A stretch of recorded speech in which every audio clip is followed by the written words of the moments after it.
Kill Team from Games Workshop is due for release on July the 28th.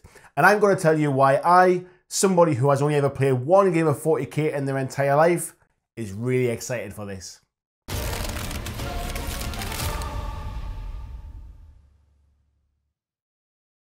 Hi folks, welcome back to the channel. So if this is your first time here, thanks very much for watching. If you want to join me on my journey into Kill Team, along with other miniatures games and board games, why not click the subscribe button so you don't miss any uploads from me in the future.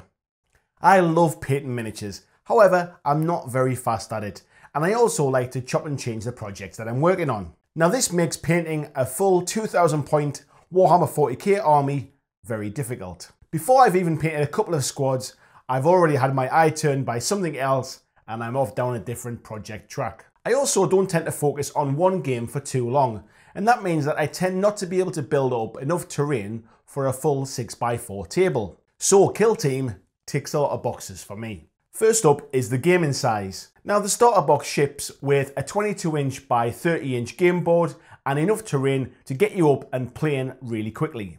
Now that means I don't have to head off into the garage to my 6x4 table. I can play this anywhere in the house, on a coffee table, on a dining room table, or a kitchen table. Now from a YouTube perspective, that means I can film battle reports wherever I've got the best light or the best sound, not just where I've got my 6x4 table. From a hobby side of things, that means I can get the terrain and what's included in the starter box painted up pretty quickly and have some fantastic looking games with the board that's included. Next up is the Kill Teams themselves. Now, Kill Team will probably play with between 5 and 10 models. There will probably be some exceptions. And this is the kind of level that I can commit to painting. This means I can spend a little bit more time painting the models and really concentrate on those details to make them look fantastic. It also means I can spend more time in trying to improve my painting rather than trying to improve the speed I paint at. The other thing is that as my magpie mind wanders off onto another project, I can just switch to another faction's kill team.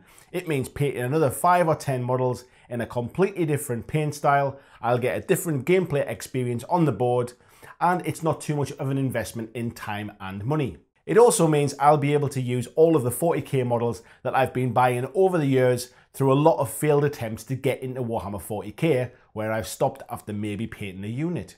I've got all manner of boxes of stuff that me and my sons have kind of accumulated through all of these failed attempts. So I'm really looking forward to getting those out of the garage, getting them painted up and throwing them down on the table. Not only that, but some of the factions that I really just did not fancy painting a 2000 point army for, such as Tyranids or maybe Grey Knights, I can just pick up a few units and get them on the table too. The next thing is the time scale to play. Now, we've been told by Games Workshop that games should run between 30 and 40 minutes. Now, this is absolutely perfect for me. I now won't have to dedicate 3 or 4 hours to a full-scale army game, and it means I'll have more time to play the other games that I'm also interested in and the board games that I'm really getting into. At this 30 or 40 minute level, it also means I'll probably be able to get some other friends and family members interested in playing a few games. Shorter playing time also means that if I'm starting to film battle reports, I should be able to edit these down to a manageable length and not try and have to cram in 4 or 5 hours of a full army scale game to try and edit down into a 30-minute video. Another reason is the barrier to entry. Now 40k has always had quite a steep barrier to entry for me. Now I know that's not the case for everyone, but for me personally, it's always been quite a tough nut to crack. Now I really do like the feel and the aesthetic of Warhammer 40k.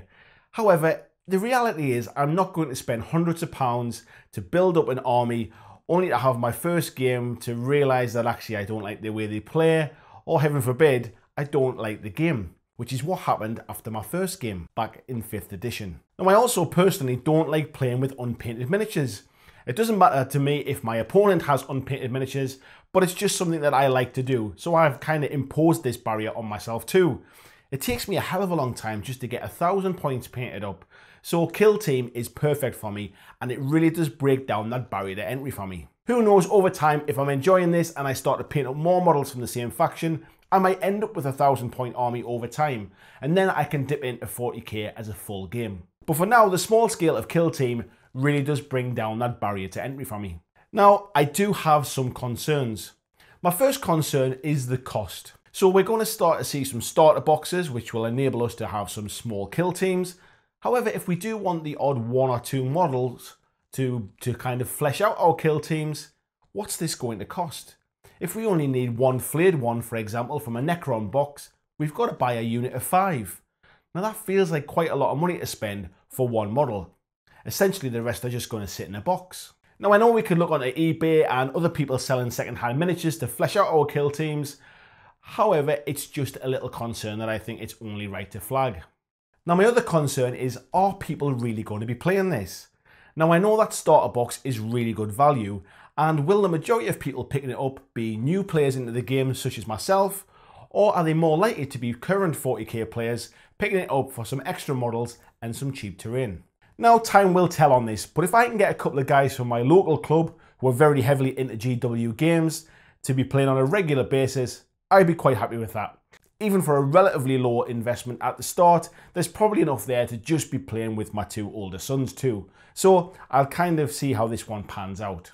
Now with all of that said and done, I'm really excited for Kill Team, and I'll be documenting my progress along with some battle reports and some hobby painting things on this channel. So if you're not already a subscriber, why not click subscribe so you can see what I'm going to be working on.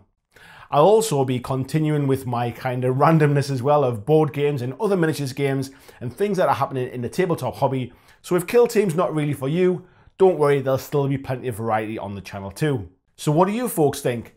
Is Kill Team something you're really looking forward to?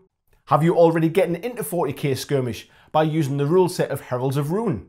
What about Dead Zone from Mantic Games? Is that something that already scratches your sci-fi skirmish game itch? And so you'll be giving this one a wide berth. No matter what your thoughts are, let me know down in the comments what you think about it. Thanks for watching, and I'll see you in the next video.